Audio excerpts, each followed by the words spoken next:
Γεια σας φίλοι μου, σήμερα θα φτιάξουμε αυτό το υπέροχο γλυκάκι με δύο υλικά. Το τρίτο, δηλαδή τα μπισκότα, θα είναι της αρεσκίας σας.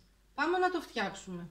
Τα υλικά μας είναι 2 ζαχαρούχα καραμελωμένα, 3 πακέτα μπισκότα πτιπέρ ή ό,τι άλλο μπισκότο θέλετε και 2 φακελάκια έτοιμη σαντιγί. Σε ένα μπολ θα χτυπήσουμε τη σαντιγί με την ποσότητα γάλατος που αναγράφετε. Και στο άλλο μπολ θα χτυπήσουμε λίγο το καραμελωμένο ζαχαρούχο. Βάζουμε 2 στρώσεις μπισκότα σε ένα τάπερ βουτώντας τα στο γάλα. Ρίχνουμε το ζαχαρούχο μέσα στη σαντιγί και ανακατεύουμε. Και τώρα κάνουμε στρώσεις και πασπαλίζουμε με λίγο μπισκότο. 10 ώρες στο ψυγείο.